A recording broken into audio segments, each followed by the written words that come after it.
વિદ્યાર્થી મિત્રો, આજે આ પ્રકરણનો અને કેમિસ્ટ્રીનો સૌથી અગત્યનો ટોપિક આપણે લઈ રહ્યા છીએ એ છે ક્વોન્ટમ આર્ક. હવે ક્વોન્ટમ આર્ક સમજતા પહેલા આપણે બે પદો આપણને ખબર હોવા જોઈએ. એક છે કક્ષા, બીજા નામ છે કક્ષકો. અને આખું કેમિસ્ટ્રી ભણવા માટે તમારે આ વસ્તુ જાણવી ખૂબ જ જરૂરી છે. હવે કક્ષા કોને કહેવાય? હવે કક્ષા કોને કહેવાય એ જરા સમજીએ. પરમાણુના કેન્દ્રની આસપાસનો વર્તુળાકાર માર્ગ કે જેમાં ઇલેક્ટ્રોન પરિભ્રમણ કરે છે તેને શું કહીશું આપણે? કક્ષા કહેવાય છે. પરમાણુના કેન્દ્રની આસપાસનો એવો વર્તુળાકાર માર્ગ કે જેમાં ઇલેક્ટ્રોન પરિભ્રમણ કરે છે તેને શું કહેવાય? કક્ષા. ધારો કે આ કેન્દ્ર છે, તો આ એક વર્તુળાકાર માર્ગ થયો, આ બીજો વર્તુળાકાર માર્ગ થયો, આ ત્રીજો વર્તુળાકાર માર્ગ થયો, આ ચોથો વર્તુળાકાર માર્ગ થયો. તો પરમાણુના કેન્દ્રની આસપાસનો એવો વર્તુળાકાર માર્ગ કે જેમાં ઇલેક્ટ્રોન સતત પરિભ્રમણ કરે છે તેને કક્ષા કહે છે. હવે આને શું કહેવાય?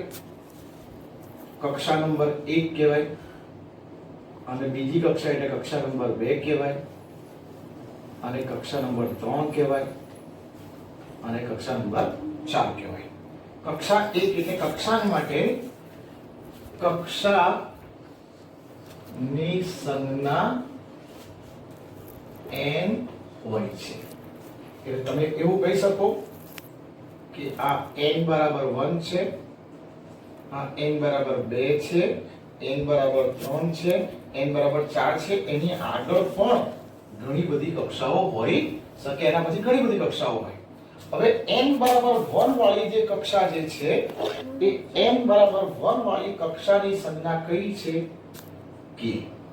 n બરાબર 2 વાળી કક્ષાની સંજ્ઞા કઈ છે? l. n બરાબર 3 વાળી કક્ષાની સંજ્ઞા કઈ છે? m. n બરાબર 4 વાળી કક્ષાની સંજ્ઞા કઈ છે? n. n બરાબર 5 વાળી કક્ષાની સંજ્ઞા કઈ ગણાશે? o. તમે જુઓ, આલ્ફાબેટમાં તમે k થી શરૂ કરશો તો k, l, m, n, o, p, q, r, s એ બધું આવશે. તો કક્ષા k થી શરૂ થાય. તો n બરાબર અહીંયા લખીએ આપણે n, અહીંયા લખીએ કક્ષા. તો n બરાબર 1 ને કઈ કક્ષા કહેવાશે? k. 2 ને કઈ કક્ષા કહેવાશે? l. 3 ને કઈ કક્ષા કહેવાશે? m. 4 ને n, 5 ને o. એની આગળ પણ ઘણી બધી આવી શકે. હવે કક્ષામાં ઇલેક્ટ્રોન હોય. હવે કક્ષામાં શું હોય? ઇલેક્ટ્રોન હોય. તો કક્ષામાં ઇલેક્ટ્રોનની સંખ્યાનું સૂત્ર હોય છે 2n². અને કક્ષાની સંજ્ઞા કઈ હોય છે? વાત કરીએ આપણે n. તો પહેલી કક્ષામાં કેટલા ઇલેક્ટ્રોન હશે? 2 ગુણ્યા 1 નો વર્ગ, એટલે કેટલા ઇલેક્ટ્રોન હશે? 2.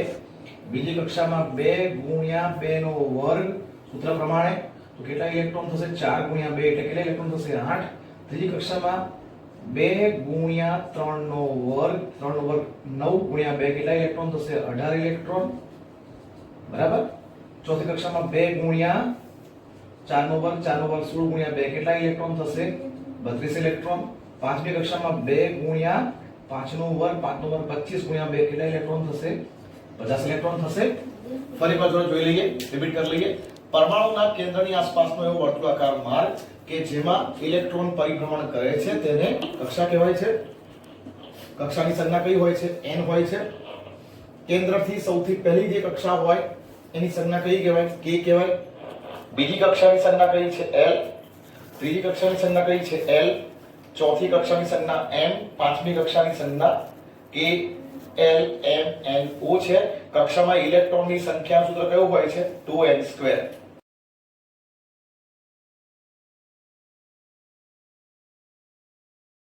મિત્રો પછીનો ટોપિક છે કક્ષકો. આ કક્ષક કોને કહેવાય? પરમાણુના કેન્દ્રની આસપાસનો એવો અવકાશીય વિસ્તાર કે જ્યાં ઇલેક્ટ્રોન મળવાની સંભાવના સૌથી વધારે હોય. હવે સૌથી વધારે એટલે શું? સૌથી વધારેનો મતલબ થાય 95% થી પણ વધારે હોય એ વિસ્તારને શું કહેવાય? કક્ષક કહેવાય. જો ફરી એકવાર અહીંયા સમજી લેજો તફાવત. પરમાણુના કેન્દ્રની આસપાસ જે વર્તુળાકાર માર્ગમાં ઇલેક્ટ્રોન ફરે છે એ માર્ગને કક્ષા કહેવાય. કક્ષાને અંગ્રેજીમાં ઓર્બિટ કહેવાય. જ્યારે જે વિસ્તારમાં ઇલેક્ટ્રોન મળવાની સંભાવના વધારે હોય એ વિસ્તારને શું કહેવાય? કક્ષક કહેવાય. હવે સંભાવનાનો મતલબ શું? ધારો કે તમારી સ્કૂલ ચાલુ હોય અને ધારો કે તમે 7 થી માંડીને ધારો કે 12 વાગ્યા સુધી સ્કૂલમાં જાઓ તો મોટે ભાગે ધારો કે સ્કૂલો પણ ચાલુ છે. અત્યારે લોકડાઉન છે એટલે સ્કૂલો બંધ છે, બાકી મોટે ભાગે સ્કૂલો ચાલુ હોય તો તમને ખ્યાલ છે જ કે જ્યારે સ્કૂલો ચાલુ હોય ત્યારે મોટે ભાગે 7 થી 12 માં તમારી ક્યાં હોવાની સંભાવના વધારે છે? તમારી સ્કૂલમાં. તો તમારી સ્કૂલમાં હોવાની સંભાવના વધારે છે. તો એ દરમિયાન તો પરમાણુના કેન્દ્રની આસપાસનો એવો અવકાશીય વિસ્તાર કે જેમાં ઇલેક્ટ્રોન મળી આવવાની સંભાવના સૌથી વધારે હોય એ વિસ્તારને શું કહીશું આપણે? કક્ષક. જો કક્ષા જે છે એ ઇલેક્ટ્રોનનું ચોક્કસ સ્થાન બતાવે છે, જ્યારે કક્ષક શું બતાવે છે? સંભાવના બતાવે છે. કક્ષાની અંદર શું હોય છે? કક્ષકો હોય છે. કક્ષાની અંદર કક્ષકો હોય છે. હવે જુઓ કક્ષકોની સંજ્ઞા કઈ હોય છે? s p d f g h વગેરે સંજ્ઞાઓ હોય છે. કક્ષકો માટે કઈ સ્મોલ લેટર્સ નાના અક્ષરોમાં જુઓ s p d f g h વગેરે સંજ્ઞાઓ હોય છે. હવે સૌથી પહેલી કક્ષક લઈએ આપણે s કક્ષક. હવે s કક્ષક જે છે એ કેવા આકારની હોય છે? ગોળાકારની હોય છે. કેવા આકારની હોય છે? ગોળાકાર હોય છે.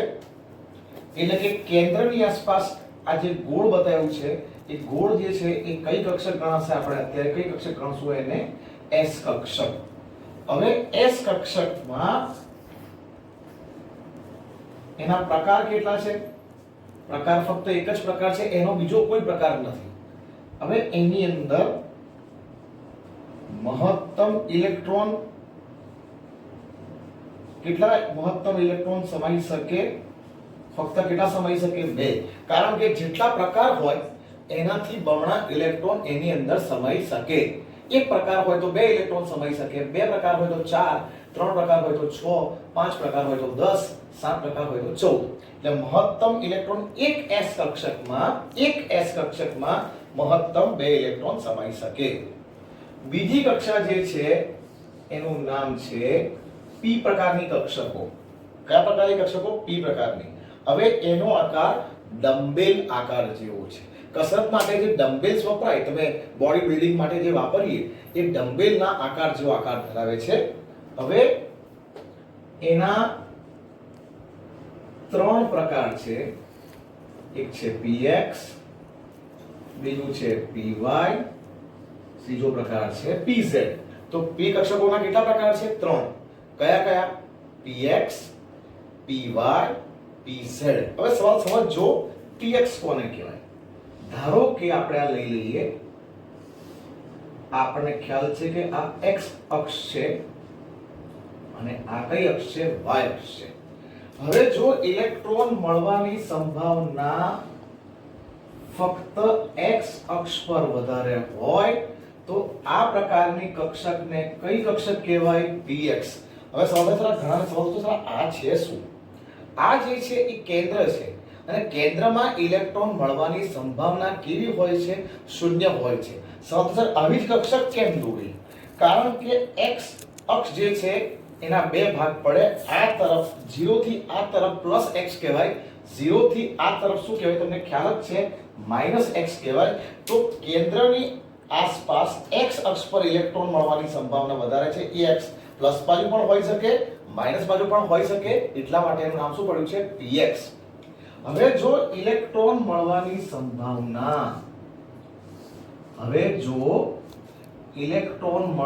સંભાવના કઈ અક્ષ પર વધારે હોય? ઇલેક્ટ્રોન મળવાની સંભાવના y અક્ષ પર વધારે હોય તો આ શું થશે? Plus y. નીચે શું આવશે? Minus y. તો આ પ્રકારે હોય તો આનું નામ શું કહેવાશે? py કક્ષક. કઈ કક્ષક કહેવાશે આને? py કક્ષક. એટલે કે ઇલેક્ટ્રોન મળવાની સંભાવના કઈ અક્ષ પર વધારે છે? y અક્ષ પર વધારે છે. શું કહેવાશે એને? py. હવે તમને ખબર છે કે 3 ડાયમેન્શનમાં ત્રીજી પણ એક અક્ષ આવે, એનું નામ છે z અક્ષ. આ ધારો કે x અક્ષ, આ y અક્ષ, અને ધારો કે x અને y ની વચ્ચેથી આપણે એક ત્રીજી એક અક્ષ દોરીએ તો આ ત્રીજી અક્ષ કઈ થઈ? z અક્ષ થઈ. તો જો ઇલેક્ટ્રોન મળવાની સંભાવના z અક્ષ પર વધારે હોય તો એને કઈ કક્ષક કહેવાશે? pz કક્ષક. તો p કક્ષકોના કેટલા પ્રકાર થયા? px, py, pz. કુલ કેટલા પ્રકાર થયા કહેવાય? એના ટોટલ 3 પ્રકાર થયા કહેવાય, px, py અને pz. હવે મહત્તમ કેટલા ઇલેક્ટ્રોન સમાઈ શકશે આની અંદર? હવે આની અંદર મહત્તમ કેટલા ઇલેક્ટ્રોન સમાઈ શકશે? p કક્ષકની અંદર જે મહત્તમ ઇલેક્ટ્રોન સમાઈ શકે એ કેટલા હશે? 6. કેમ? કારણ કે ઇલેક્ટ્રોન બરાબર પ્રકાર ગુણ્યા 2. કેટલા પ્રકાર છે એના પ્રકાર કેટલા છે? 3 ગુણ્યા 2. એટલે એમાં મહત્તમ ઇલેક્ટ્રોન કેટલા સમાઈ શકે? 6. નેક્સ્ટ જે છે, ફરી એકવાર રિપીટ કરી દઈએ. પરમાણુના કેન્દ્રની આસપાસનો એવો અવકાશીય વિસ્તાર કે જેમાં ઇલેક્ટ્રોન મળવાની સંભાવના 95% કે તેથી વધુ હોય તેને શું કહેવાય? કક્ષક કહેવાય. કક્ષકોની સંજ્ઞા કઈ છે? s, p, d, f, g, h વગેરે છે. સૌથી પહેલી કક્ષક કઈ છે? s કક્ષક. s કક્ષક કેવા આકારની હોય છે? ગોળાકારની હોય છે. s કક્ષકનો પ્રકાર કેટલો હોય છે? 1. એટલે કે એના બીજા કોઈ પેટા પ્રકાર હોતા નથી. s કક્ષકમાં મહત્તમ કેટલા ઇલેક્ટ્રોન સમાઈ શકે? 2. p કક્ષક ડંબેલ આકાર ધરાવે છે. p કક્ષકના 3 પ્રકાર છે. કયા કયા? px, py અને pz. જો ઇલેક્ટ્રોન મળવાની સંભાવના x અક્ષ પર વધારે હોય તો એને px કહેવાય. ઇલેક્ટ્રોન મળવાની સંભાવના જો y અક્ષ પર વધારે હોય તો એને py કહેવાય. ઇલેક્ટ્રોન મળવાની સંભાવના જો z અક્ષ પર વધારે હોય તો એને pz કહેવાય. આ જ રીતે ત્રીજો પ્રકાર છે, એનું નામ છે d કક્ષક. ત્રીજો જે પ્રકાર છે આનું નામ કયું છે? d કક્ષક છે.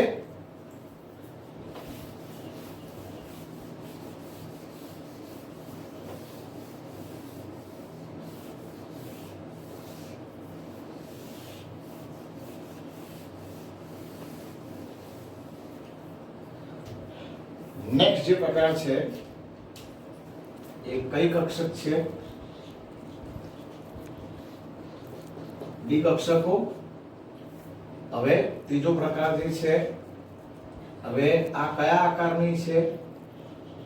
આ કક્ષકો ડબલ એટલે દ્વિડંબેલ આકારની હોય છે. આ કયા આકારની હોય છે? ડબલ ડંબેલ એટલે કે દ્વિડંબેલ આકારની હોય છે. આના કુલ 5 પ્રકાર છે. પહેલો પ્રકાર છે dxy, બીજો પ્રકાર છે dyz, ત્રીજો પ્રકાર છે dzx, ચોથો પ્રકાર છે dx² - y² અને છેલ્લો પ્રકાર છે dz². ફરી એકવાર, ત્રીજા નંબરની કક્ષક કઈ? d કક્ષક. ડબલ ડંબેલ આકારની હોય છે. 5 પ્રકાર છે. કયા કયા? dxy, dyz, dzx, dx² - y² અને dz². વિદ્યાર્થી મિત્રો, તમારા પહેલી વખત છે કે તમારે બધી કક્ષકોના પ્રકારને એ યાદ રાખવું પડશે. કારણ કે તો જ તમે શીખી શકશો કે આમાં શું કહેવા માંગે છે. હવે કેટલા મહત્તમ ઇલેક્ટ્રોન સમાઈ શકે? વિચાર કરો. મહત્તમ ઇલેક્ટ્રોન કેટલા સમાઈ શકે? કેટલા પ્રકાર છે એના? પ્રકાર ગુણ્યા 2 બરાબર 5 ગુણ્યા 2 બરાબર કેટલા ઇલેક્ટ્રોન મહત્તમ સમાઈ શકાય આમાં? 10 ઇલેક્ટ્રોન. કેટલા ઇલેક્ટ્રોન સમાઈ શકાશે આમાં? મહત્તમ 10. જો મહત્તમ નો મતલબ એથી ઓછા સમાઈ શકે, પણ એથી વધારે સમાઈ શકાય નહીં. હવે dxy નો મતલબ શું? અહીંયા સમજજો કે dxy નો મતલબ શું?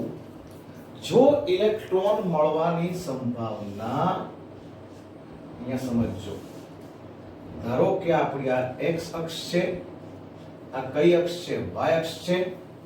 હવે ઇલેક્ટ્રોન મળવાની સંભાવના x અક્ષ કે y અક્ષ પર નથી. ઇલેક્ટ્રોન મળવાની સંભાવના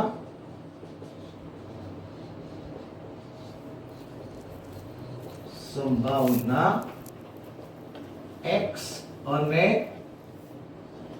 y અક્ષની વચ્ચેના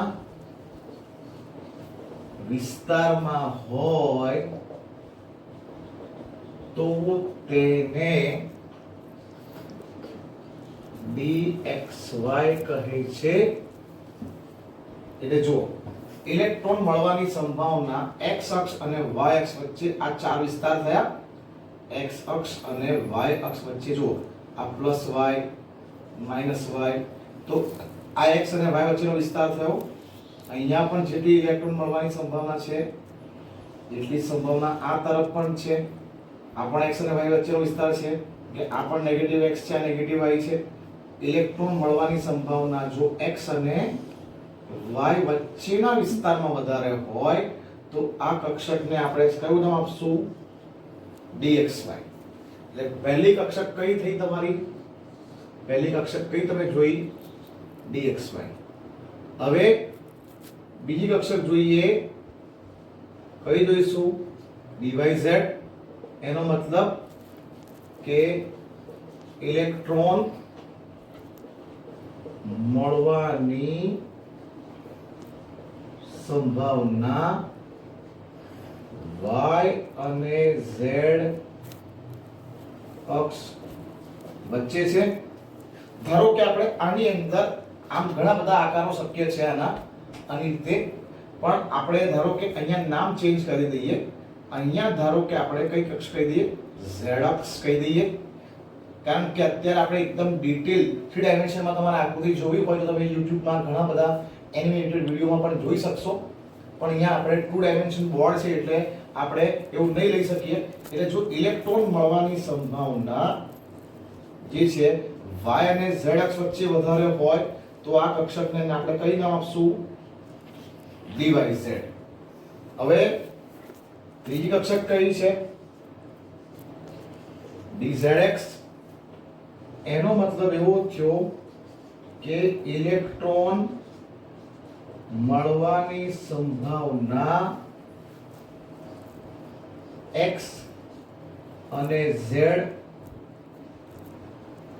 અક્ષ વચ્ચે છે. ધારો કે આપણે આને x અક્ષ કહી દઈએ અને આને કઈ અક્ષ ગણી લઈએ? z અક્ષ ગણી લઈએ. તો જો ઇલેક્ટ્રોન મળવાની સંભાવના x અને z અક્ષ વચ્ચે વધારે હોય તો આ પ્રકારની કક્ષકને આપણે કઈ કક્ષક કહીશું? dzx. ચોથો પ્રકાર જે લઈએ, d ના 5 પ્રકાર છે: dxy, dyz, dzx. ચોથો પ્રકાર કયો થશે? dx2 y2. હવે સવાલ થશે dx2 y2 નો અર્થ શું? dx2 y2 નો અર્થ એ છે કે જેટલી ઇલેક્ટ્રોન મળવાની સંભાવના, જેટલી ઇલેક્ટ્રોન મળવાની સંભાવના x અક્ષ પર હોય તેટલી જ સંભાવના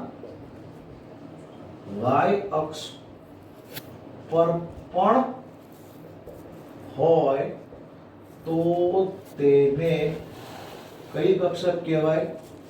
dx² - y². જરા ડ્રોઈંગ જરા જોઈએ કેવું આવવું જોઈએ. ધારો કે આપણે ગણી લઈએ ફરી એકવાર. આ કઈ અક્ષ છે? x. આ કઈ અક્ષ છે? y અક્ષ છે. હવે જેટલી ઇલેક્ટ્રોન મળવાની સંભાવના x અક્ષ પર છે એટલી જ સંભાવના કયા અક્ષ પર છે? y અક્ષ પર પણ છે. એટલા માટે આ કક્ષકને આપણે કયું નામ કહીશું? dx² - y². ફરી વાર જોઈ લેજો. px નો અર્થ એ છે કે ઇલેક્ટ્રોન મળવાની સંભાવના x અક્ષ પર વધારે છે. py નો મતલબ એ છે કે ઇલેક્ટ્રોન મળવાની સંભાવના y અક્ષ પર પણ વધારે છે. pz નો મતલબ એ છે કે ઇલેક્ટ્રોન મળવાની સંભાવના z અક્ષ પર વધારે છે. dxy નો મતલબ એવો છે કે x અક્ષ કે y અક્ષ પર નહીં. ફરી એકવાર રિપીટ કરું છું, x અક્ષ કે y અક્ષ પર નહીં, પણ x અને y ની વચ્ચેના વિસ્તારમાં જો ઇલેક્ટ્રોન મળવાની સંભાવના વધારે હોય તો એને dxy કહેવાય. y અને z વચ્ચેના વિસ્તારમાં જો ઇલેક્ટ્રોન મળવાની સંભાવના વધારે હોય તો એને dyz કહેવાય. z અને x ની વચ્ચેના વિસ્તારમાં જો ઇલેક્ટ્રોન મળવાની સંભાવના વધારે હોય તો એને dzx કહેવાય. x અક્ષ પર જેટલી સંભાવના હોય એટલી જ સંભાવના y અક્ષ પર હોય.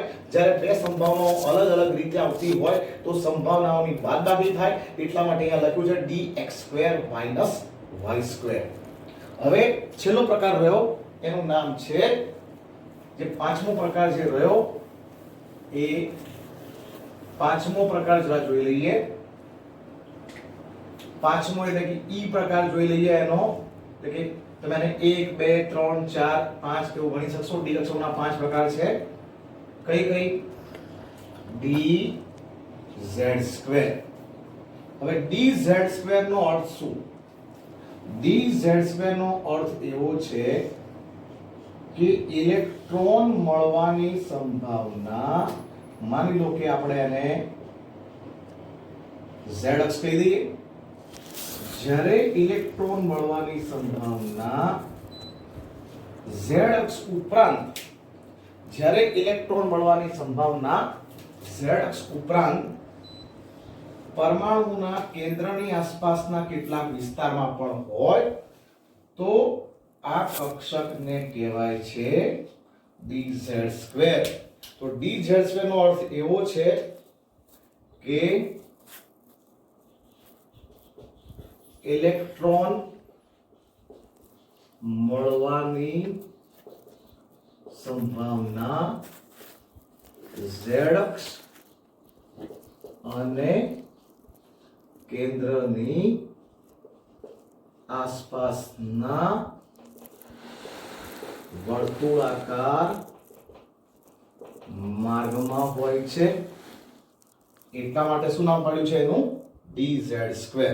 હવે તમે જોઈ લેજો, આ ત્રણ કક્ષકો જે છે dxy, dyz, dzx, આ ત્રણ કક્ષકો જે છે એ અક્ષો વચ્ચે આવેલી હોય છે. કારણ કે x અને y વચ્ચેના સમતલમાં, x અને y વચ્ચેનો જે વિસ્તાર છે એને કહેવાય xy સમતલ. y અને z એને કયું કહેવાય? yz સમતલ. z અને x એને કયું કહેવાય? xz સમતલ. તો આ ત્રણ કક્ષકો જે છે એ અક્ષો ઉપર નથી આવેલી, અક્ષોની વચ્ચે આવેલી છે. ઘણીવાર જેડબલીમાં પણ ક્વેશ્ચન પૂછાય છે, નીટમાં પણ ક્વેશ્ચન પૂછાય છે. અને આ જે બે કક્ષકો છે dx² - y² અને dz², આ બંને કેવી આવેલી છે? અક્ષો ઉપર આવેલી કક્ષકો છે. કઈ બે કક્ષકો અક્ષો ઉપર આવેલી છે? dx² - y², dz². કઈ કક્ષકો અક્ષો વચ્ચે આવેલી છે? dxy, dyz, dzx. હવે તમને ખ્યાલ જ છે કે આ જે ચાર કક્ષક જે છે dxy dyz dzx dx² - y² આ બધી કેવી છે ડબલ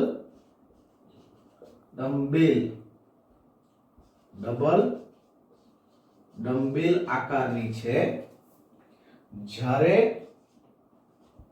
dz² જો આ સિંગલ ડમ્બેલ છે, બરાબર, એટલે એક જ ડમ્બેલની બનેલી છે.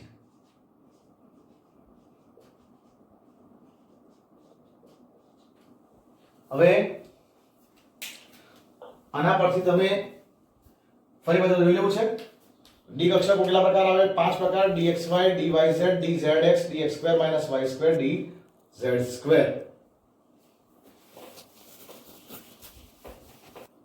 વિદ્યાર્થી મિત્રો, હવે આપણે જરા રેપિડ રિવિઝન કરી લઈએ કે આપણે જોયું હતું કે કક્ષા જે છે, કક્ષાની સંજ્ઞા કઈ હોય છે? n.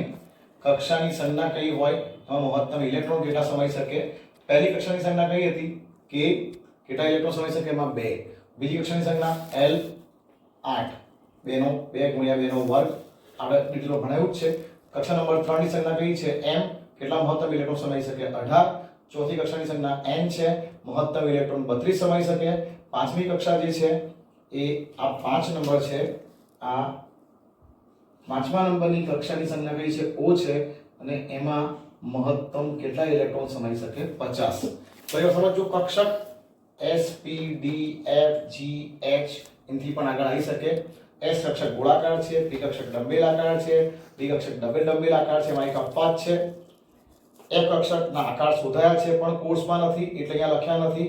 g કક્ષક જે છે એના આકાર શોધાયા નથી. હવે s કક્ષકના પ્રકાર કેટલા? એક જ પ્રકાર છે એટલે s. p ના 3 પ્રકાર છે, p કક્ષકના px py pz.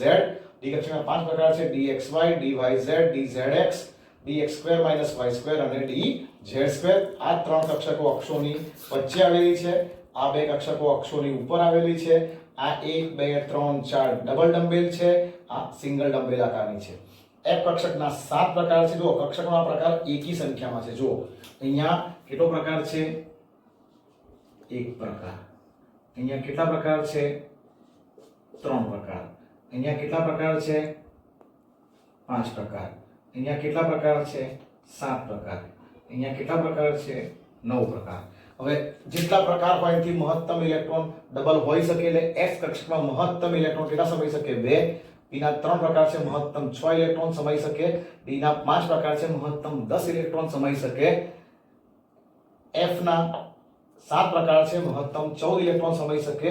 g ના 9 પ્રકાર છે, મહત્તમ કેટલા ઇલેક્ટ્રોન સમાઈ શકે? 18. હવે આવતા ક્લાસમાં આપણે જોઈશું ક્વોન્ટમ વાહકના બધા પ્રકારો. Thank you.